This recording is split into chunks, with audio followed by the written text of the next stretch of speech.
Hello and welcome back to the Knitting Page channel. If you're new here, my name's Paige and I am the face behind the Knitting Page. So today I've got a little bit of a different video style for you. This is a video that is 100% inspired by High Fiber Knits Fall Favorites video. And I absolutely loved that format. I loved the idea of it. I'm planning to do, I think, a monthly kind of favorite wrap-up recap sort of thing. Like one of my favorite things about me is that I am a multifaceted person. I have all these different things that I'm passionate about, that I have interest in, and although you know me as the Knitting Page, if you're on here, I do have a life outside of knitting, and I have interests outside of knitting, and I think that this fall favorites or monthly favorites, in this case I'll be doing an October favorites kind of recap of things that I've been loving this October. And I think it's just a nice way to share a little bit more about myself, and maybe you like this video style. Maybe you're only here for the knitting content, and so I am going to try to cater the video so I talk about knitting related things at the front of this favorite series and more life personal things at the end of this style of video. I'm trying to kind of find like templates and video styles that I can do on a monthly, seasonal basis, and I think a monthly favorites video is just what a wonderful way to share things that I love and that excite me, that can also relate back to knitting and have kind of a bit of a routine and schedule for my YouTube. As some of you know, if you're a returning watcher or viewer, is that I have recently started a new job. I have my first official teaching gig. I graduated Teachers College this summer, and so one of the things I'm really trying to work on as I begin this new transition into full-time work and not being a student is scheduling. And scheduling things and making a routine and making a habit, and I am a creature of habit, and so I'm trying to create a series of videos that I'm trying to post one video a week, and I'm trying to have like a curated thing so that you know, okay, like at the end of each month, Paige is going to post a favorites video. At the beginning of each month, she's going to post a monthly plans for knitting video, and she'll do a couple podcasts in between, as well as, of course, some random other videos sprinkled in when the time and the place allows for it. But one video I would love to do on a monthly basis is a favorites video, because there's just so many amazing things in the world, and there's obviously so many amazing knitting related things, but there's also things that can also like cater to that cozy vibe, especially as we're getting into the fall season. And so I hope you enjoy this format. Please let me know in the comments below if this is something that you're into, if you'd like to see more of it, if there's a certain category you'd like me to reflect on. I have a few, most of which are inspired by the topics that Emily from High Fiber Knits talked about, but I just thought it was such a great idea, and one that I was like, I can totally get behind this. And like I said, I am a multifaceted person. There's lots of sides and shapes and angles to who I am as a person, and I'm excited to share a little bit more of myself than just being the Knitting Page. But let's get into it. Talking about some October favorites. I also, just as a little anecdote, I loved like sitting down and creating this and being like, what were moments that are things that I really enjoyed this month? And it's kind of like an act of gratitude to look at the month and see things that sparked joy, that I would love to share with you, because I think they can also spark joy for you. So this month, the pattern that I have been loving, and it's one that I have made multiple of, is the Oslo Hat by Petite Knit. And obviously this is a cult classic. I feel like everyone and their brother has knit an Oslo hat, and I 100% see why. I talked about this a bit in my last podcast episode, but I just think the Oslo hat is a great staple beanie that's timeless and has a lot of utility, especially as we approach these colder months. Although I don't know where you're located in the world, but here in Southern Ontario, we are having the most mild autumn that I've ever experienced. Today it's currently like 20 degrees outside, and yeah, I guess also, as a side note, I am wearing the Cumulus blouse by Petite Knit, and this is the first time I've styled it like this, and I absolutely love it. I just paired it over top of a collared white shirt that I thrifted, and I think it does a nice job at bringing in the cumulus blouse in a professional setting, such as when I'm teaching, well, you know, dealing with the sheer factor of the cumulus blouse, allowing it to shine while also adding some dimension and some layers. I don't know, I love fall and all the layers they get to do, and this is in a combo of the cumulus blouse and a long sleeve button-up shirt that I think I will be repeating. I have it paired with a skirt, which I can post a photo of here. I took one on my little walk to work at one of the spots on the school that I think is nice and aesthetic for photos, but it's an outfit that I really love. But yes, getting back to my favorite pattern of the month, it has been the Oslo hat. I have one. I talked about this in my last podcast. This is the Oslo Hat by Petite Knit, and it is knit in hand-dyed yarn from Alaska in Superwash DK. And it was yarn that was gifted to me from my partner's parents. They went on a cruise to Alaska, and they brought each of us souvenirs back, and the one thing they brought me back was hand-dyed yarn dyed in Alaska, and this is in the colorway Dark Winter Nights. It is a variegated yarn, but I love that the variegation kind of appears, it does appear as stripes, and I'm a stripes gal through and through. So I love this hat. I loved the process of knitting it. September, I kind of had a bit of a falling out with knitting. I lost a bit of my mojo. I was knitting here and there, but I wasn't consistently knitting. It wasn't in my daily routine. I'd kind of knit a couple rows on something every other day, but this hat reignited my mojo. And so it definitely has a special place in my heart for that. I knit it over the Thanksgiving weekend, Canadian Thanksgiving that is, and the following week, the following 2 weeks later, something along that timeline, I went to a birthday party for a friend that I met when we were 7 years old. We were in a tap dance to the song Do You Believe in Magic, and we've been friends ever since. We grew up doing competitive dance together, we went to high school together, and she had a birthday party, and she is someone that has been such a champion of me being the knitting page that I thought she was someone that would be 100% knit-worthy, and so I knit her a pink Oslo hat. I asked her what color she wanted, and she said she's vibing with the pinks, as am I. If you've been here this summer, the summer of POP was super fun, and I'm still incorporating pink into my knitted pieces. I knit her a gorgeous Oslo hat. I can add a photo here, and absolutely love the pattern.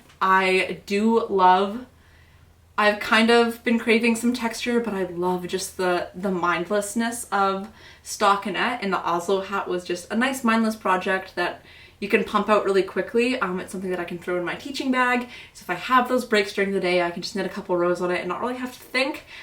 So I knit this one this October. I knit one for my friend, and I do have another one on the needles that's in its infancy. I haven't done the folded brim or anything yet, but I just like to have it in my bag and as like a little basic stockinette project to work on. And so this pattern, obviously it's like kind of a basic pattern. I'm sure there are other triple folded or triple layered brimmed stockinette hats out there, but Petite Knit's a classic for a reason. She writes good, clear patterns. I really love this pattern. I see myself making many more in the future. I think it's a great gift knit because it can knit up quickly. This was like the first gift knit that I actually finished on time. Usually I get a little ambitious or distracted, and that was one that I successfully completed, and my friend has sent me selfies and just like a lot of appreciation for me going through that effort of knitting her the hat. And so special place in my heart for this hat, both from souvenir perspective and from it just being a nice gift to connect me with some really long time wonderful friends. So that's a pattern I've been loving. In terms of other knitting related content, that's the word. In terms of other knitting related content, I got to tour a new yarn shop this past month, and oh my gosh, I love every single yarn that this yarn store stocks. The yarn store is Needles in the Hay, and it is a brick and mortar shop in Peterborough, Ontario, which is close to where I'm living, and they have the most wonderful yarns. They try to source locally in terms of continental North America. They try to have all natural fibers. I got to see a lot of yarns in person for the first time, which I've never seen. So they stock like Brooklyn Tweed, Hudson and West, I believe is what it's called. The Fiber Co. Let Lopi, not Let Lopi. What's it called? Is it Let Lopi? Is that the brand? Or is that the, I think it's Let Lopi is the brand. But the Icelandic wool, not everything is local to North America, but they do have a lot of North American wools. Blue Sky Fibers they stock, and just the colorways of these yarn brands are absolutely delicious. They have some like June something cashmere yarn. They have, oh, I bought some up here, which I'll talk about. Whoops. They have, what brand is this? Oh, Durera Natura yarns. I'll talk about this in my next podcast and my plans for it. But if you've watched my October 321 video, you may or may not know what I'm going to be knitting with it. They just had so many wonderful yarns, and I went in there on a Sunday afternoon. I was planning to just grab some needles. I needed some, I actually don't have a pair of 2.25 long, I only have the mini circulars. I don't have the 80 centimeters to do magic loop, and so I wanted those to finish. I had done a sock like forever ago and I just had the toe to do, and I just wanted to get that sock off my needles and clear some of my needles. And so I went and I got those needles. I got a pair of 3.5 40-inch Chiago needles, so like they can be like my hat knitting needles, and they can be dedicated to always having a hat, so I can just go brrr and knit up like a storm, and not have to worry about magic loop or interchangeable and whatever. But I fell in love with all the fiber that they had. The woman that was working in the store was so sweet. She was a retired teacher. We had some great conversations. All of the customers, I don't know if you're like this, if you go into a knitting store and like someone asks a question, like especially if the shop owner is busy, I like can't help but like share my love of knitting and try to provide some answers and whatnot. And so this happened during my trip to Needles in the Hay. I was in there and there was like a mom and daughter combo, and the mom really wanted to knit the Sophie scarf, and so she was looking for some cashmere, but the shop woman that was working in the shop was dealing with another customer, and anyways I pointed them to like where the cashmere section was, and they were like, oh, like, do you work here? And I was like, no, but I love knitting and I have no issue sharing my love of knitting. And not that I am like the most competent advanced knitter, but was able to answer a few of the questions that they had. And the shop owner thought it was absolutely amazing. And it's funny, the mom and I actually wound up picking out the same yarn, which I'll give you a little sneak peek of. This is the Fiber Co. Road to China yarn, and it is so soft, it is so silky, hence there being silk in it. But this yarn, I get to work with a new to me fiber, and that fiber is camel. This is a sport weight yarn. It is 65% alpaca, 15% silk, 10% camel, and 10% cashmere. And let me just come closer to show you this colorway. I'm really hoping that this is in focus, but this colorway looked like a gemstone to me. Like looks almost iridescent. It has this blue core with this purple fuzz. It's not like, I don't know how I would describe the dyeing on this, but it's not like variegated in the sense that there's purple sections and blue sections. It's like each strand, the whole yarn is like this blue core with a purple fuzz, and like there's a bit of variation in how much purple there is, and it's just absolutely gorgeous. I couldn't walk away with it, and neither could the mom and the mom-daughter combo. And so we both got this purple bluey Road to China yarn by the Fiber Co. I think I'm gonna knit a pair of penny gloves. It's funny, I was talking to my roommate about it, and his mom is like this huge crocheter. And so he doesn't mind kind of talking to me about fiber and knitting. And he was like, I would suggest knitting, because I was like, do I knit a headband? Do I knit gloves? He's like, gloves, because then you get to feel the fiber all the time, because it's on your hands, like a very sensory part of your body. And I was like, that's such a good idea. And I don't know if this is the right color on my face, but a little pair of mitts, penny gloves out of this would just be oh so lovely. And yeah, Needles in the Hay just had so many great yarns. It's like a little tiny shop. Like it's not, excuse me, it's not a very large shop, but they just have like floor to ceiling of yarn and all these beautiful colors and these beautiful fibers, and the staff is knowledgeable, and they have this beautiful arrangement of books, and their only synthetic fibers is in their sock bases. The rest of them are all these beautiful natural yarns and just like colors that I love. Like I love neutrals. I love a good neutral. I don't know who doesn't love a good neutral, but if you've been watching for a while, I also love my brights and my fun colors, and they just had such a lovely combo of both. And so I will talk about my additions to my yarn stash in my podcast, but I had to share this one because it is just oh so lovely, and I think it's really beautiful in the skein form, and I may or may not cast on the penny gloves soon. I'm trying to prioritize some test knits that I have, finishing those up before I cast on anything new. But that shop was just so lovely. I'm trying to like, because they have so many wonderful wools, and they're like rustic woolly wools. They do have some like not so rusticy ones, but they don't do a lot of superwash wool, aside from their sock bases.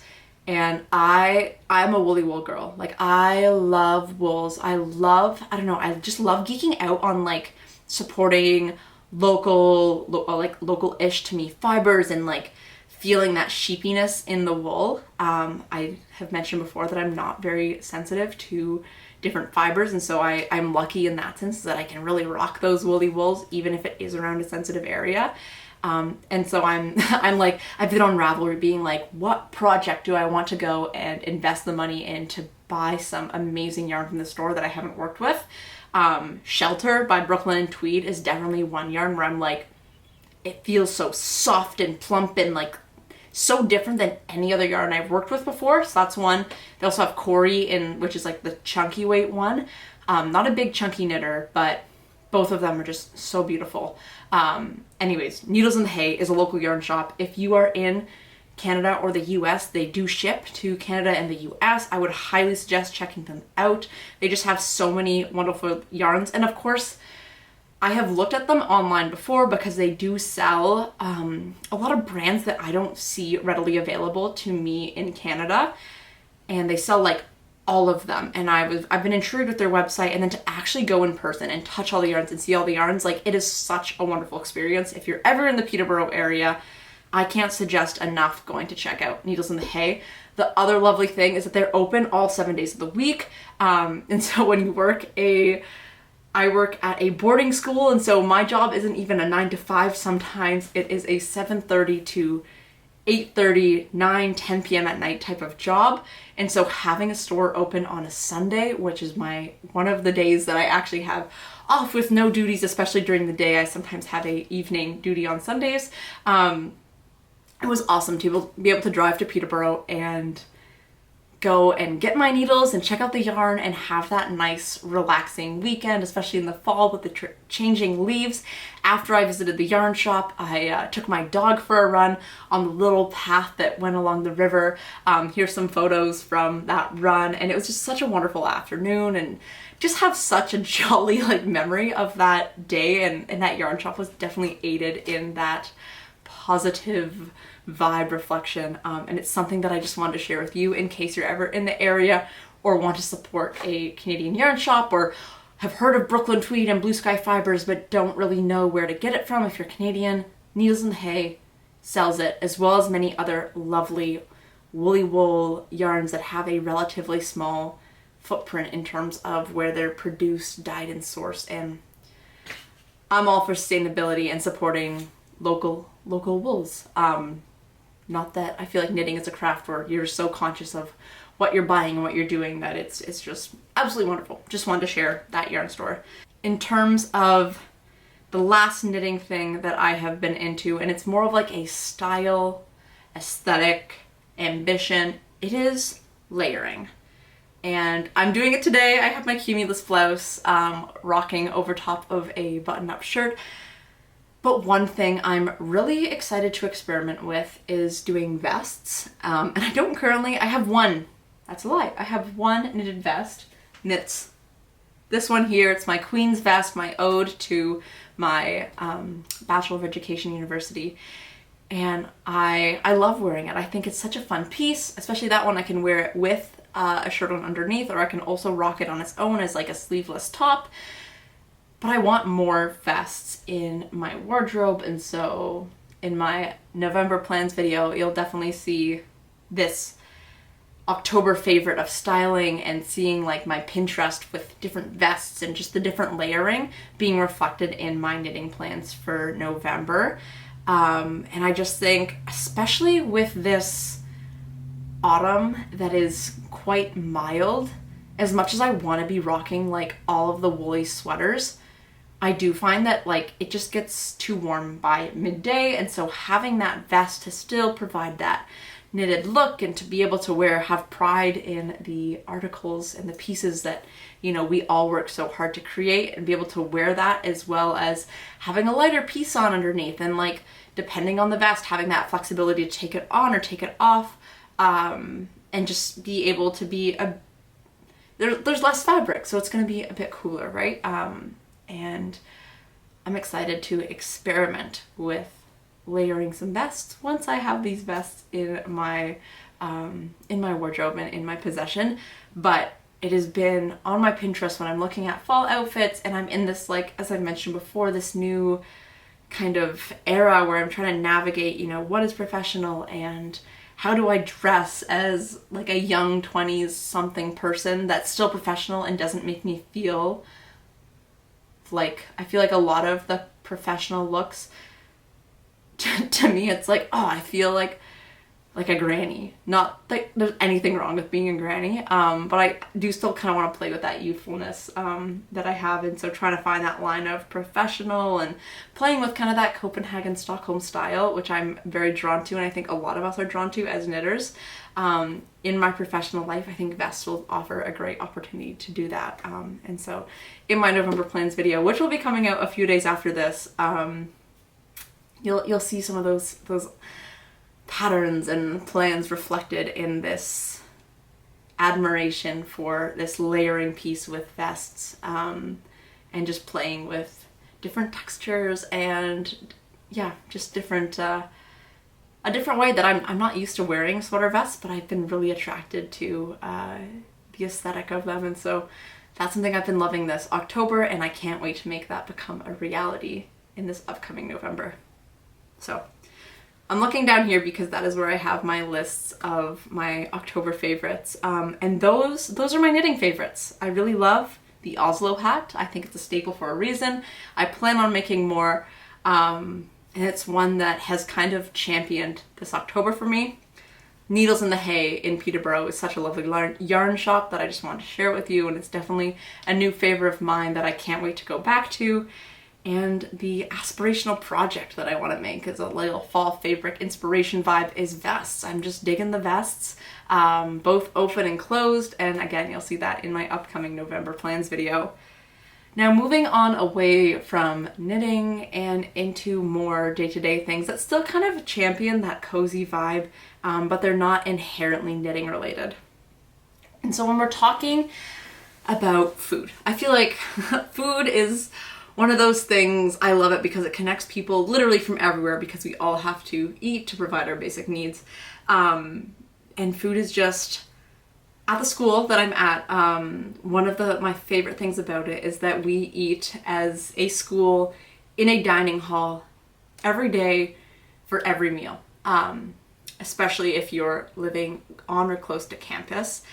And I just love that building community through food is one of my favorite things. In my undergrad, I would attend these Sunday dinners, and I just look back and reflect so fondly on those dinners and the friendships and the memories and just the positive vibes that came from sharing those meals. And so when I think of food, the one thing that I've been absolutely loving this fall, in like a particular food, cozy fall vibe, is fresh croissants. And I don't live particularly close to Quebec or France or anything like that, but the school kitchen has been making these fresh croissants, and so like Wednesday morning I had a wonderful croissant with a smoothie, and it just like melted in your mouth, and just the, I don't know, to me like pastries and a cup of coffee or a cup of tea is just one thing that kind of signals that fall transition. And so croissants have been one of my favorite foods. It's one thing that I get excited about every time it's in the dining hall. And there's also a little bakery around the corner, and it was a Sunday morning, and I walked down with my dog and my partner, and we each had coffee and a chocolate croissant, and we ate. It's really close to the water, so we ate at the picnic tables outside, enjoyed our coffee, enjoyed our croissants, and I just, yeah, croissants has been something that has come up, and it's something that it's come up throughout this month many times, and it's something that, like, especially in the calf, like every time it's there, I'm like, oh my gosh, like yes, and it just like ignites this like little joy and excitement within me. And so it's definitely something I've been loving this October, and as well as there's something so wonderful about like going to a little local coffee shop and having a coffee and a baked good with a loved one that is, I don't know, I really love it. It kind of signals that fall to me. It's a practice that I've been doing for a number of years, you know. I think most of us probably go to coffee shops and have that little time, and you know, if it's bring your knitting along and you knit and you drink your coffee and you eat your little baked good, and the baked good I've been loving is croissants. So that's one food. In terms of books, so I do not read as much as I would ideally like to, but I do try to carve out a time for me and a book every single day, and it's usually right before bed. And so the one book that I loved this October, and it was the only book, was it the only book? I think it was the only book that I finished, but I'm in the middle of 3 other books. Just like my knitting, I'm not a monogamous reader, and I tend to have a couple different books on the go. But this book is the book called Good for a Girl, and it is by Fleshman, and I wish I could show you the book, but I did buy a copy, but I lent it to another friend who I knew would love this book, and so she currently has my copy. But Good for a Girl is, so for those that don't know, outside of knitting, I also love to run, and running has been a big part of my identity, a big part of my life, a big part of my lifestyle. And I coach, and I also continue to participate as an athlete in running at a semi-high level. And so Good for a Girl is a book that is written by she's now a retired professional runner, Fleshman, who also has a writing background, and she's kind of navigated and marinated the two together in such a beautiful way. And this book is all about females in running, in sport as a whole, but mostly with a lens on running, and how most of our science and most of our practices are all catered towards the anatomy, the physiology, the growth development patterns of males. And as females, our trajectory in sports and the way that our bodies grow and change is quite different from a male. And this is something that I feel like she did a great job at sharing. There's like, it's like the high school curse, you could say, but a lot of female athletes and female runners in particular will be really great in high school, maybe prior to them going through puberty, and then as they go into those pubescent years where their bodies start changing, and you know, their hips are growing and they're carrying a little more fat because they need to support a baby and have more energy. Like, if you're talking about it biologically wise, obviously we hope that teenagers aren't having babies, but that's the process. I feel like I don't have to explain puberty to you, but I just kind of did. But that can affect your training and your athletic performance, and so a lot of female athletes in particular, it is still an issue with male athletes, but especially with female athletes, they try to fight their bodies, and it leads down this pathway of disordered eating and this horrid relationship of you trying to control your body and change your body and not liking your body for doing what it's doing. And just, she does a great job at talking about that and kind of her experiences growing up as someone that was really good in high school and then going on a scholarship to run at a D1 level in the States. And, you know, her personal experience with development and the reflections as development as a whole. Obviously, there's always exceptions to the rule. It is just such a great book.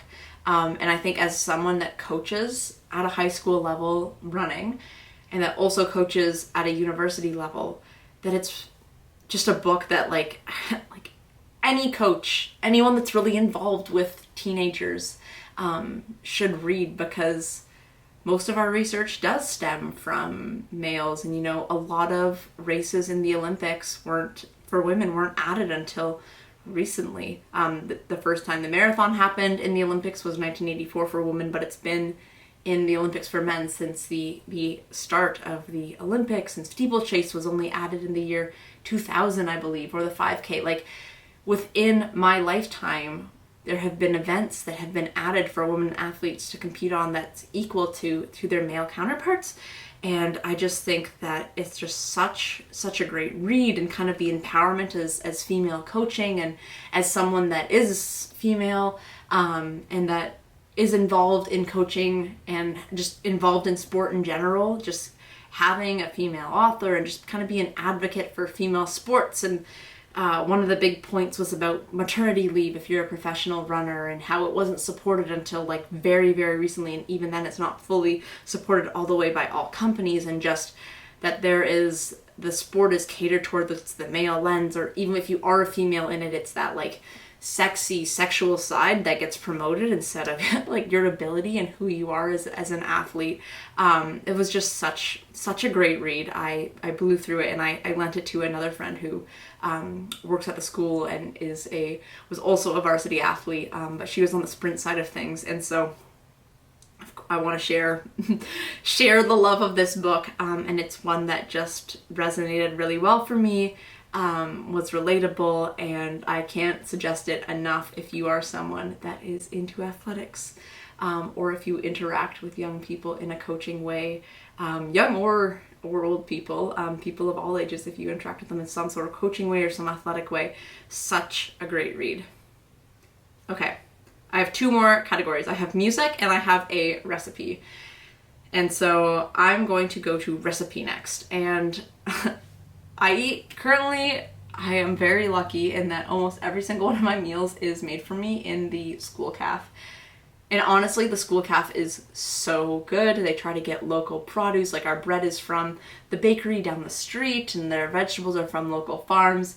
They do a great job. I have no complaints about any of the food I eat. But one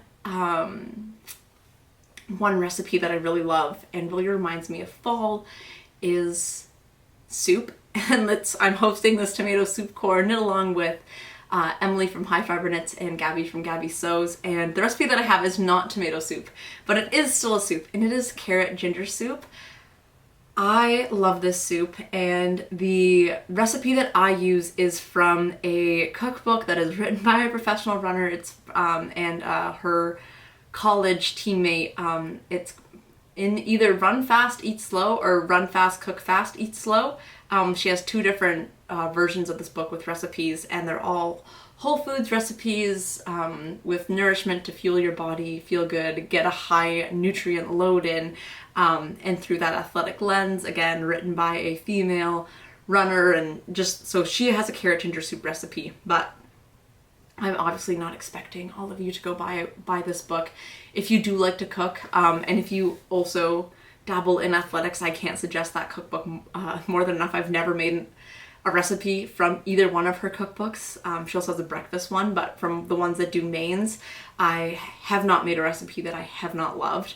Her carrot ginger soup is wonderful. I had like this obsession with carrots growing up, like from like high school to like throughout my undergrad, and I just really, really loved carrots, and the soup is just a nice orange soup with a nice ginger flavor, and it's like flavorful, and I would use carrots from my garden, and it's just oh so good. But I have also linked a carrot ginger soup recipe in the comments as well, or in the comments in the description box. I will caveat that I have not made this particular recipe, but I have made carrot ginger soup time and time again, and it is one that I absolutely love. And they didn't have just a carrot ginger soup in the cap, but they had like a carrot ginger chickpea soup, and it just was like, so good. And so just a nice little spice, you know, kind of ginger as like a way to kind of ward away the cold and have it kind of be that natural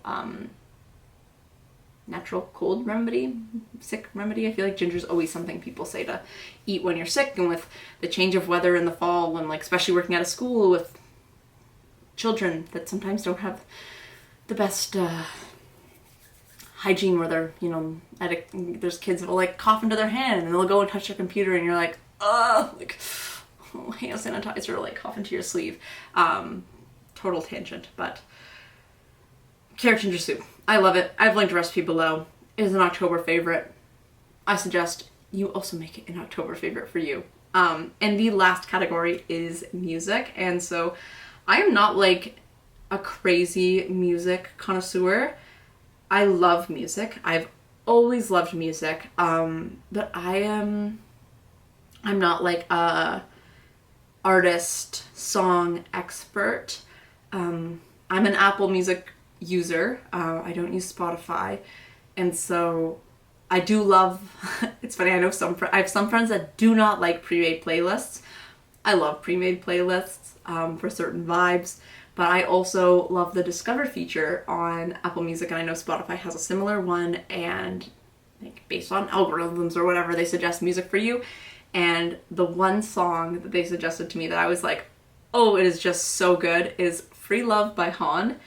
And I routinely have listened to the song since I found it. I love it to run to, I love it to hang out to. I think it is such a great song. It just makes me feel good on the inside, on the outside. Like, I love it. And I have, after finding this song, I was like, I wonder if this artist has any other songs. And so HONNE has a lot of songs, and every single one of them is awesome. That it's like good, like chill, laid back music to listen to. It's not too poppy or dancey. It's not too slow. It's just like, to me, it's like just great, easy listening music too. Like, I don't know, I always have like this, like there's songs where I'm like, yeah, like driving on a country road with like the sun beaming in, the leaves changing color, and like I'm driving and jamming to this song. Like, HONNE songs are awesome. And so the song I particularly love is Free Love by HONNE, but HONNE as an artist is also just so wonderful. And it is one that it's a new to me artist, but I have enjoyed exploring their songs thus far. And I still have a lot more to explore. They have a lot of songs. And I find I don't have that many. My commute's very short. And so I don't have that many opportunities to listen to music, but when I do, I've been really trying to explore more of their songs. And like, I will occasionally go for a run with music on, and I feel like recently Free Love is what I start with as I lace my shoes up, put Luna around my waist, or Luna's leash around my waist, and go for a run. So yeah, those are my October favorites. I really like doing this video style. I hope you enjoyed it too. I definitely plan on making another one for November and December and all the months. I think it's a nice way to look back on the month and just kind of see what sparked joy and share it with other people to see if it also sparks them joy. So that's all I have for today. If you like what you see, feel free to like, comment, or subscribe. It honestly means so much to me. I've been really trying to reply to every comment and let you guys feel seen and heard, because you are seen and heard. I just tend to like do batch replies on like a weekend afternoon, and so yeah, I appreciate everyone that is tuned in and that's connected with me, and those who haven't explicitly connected with me. I've appreciated your support, and so till next time, peace out, enjoy this fall season. I know it may not feel like fall where you are, or it may extremely feel like fall, but regardless, I hope you're finding some opportunities to wear your knits, rock those fall colors, the traditional ones and the not so traditional ones, such as my blue, and just enjoy.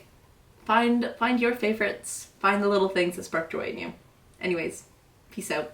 Bye.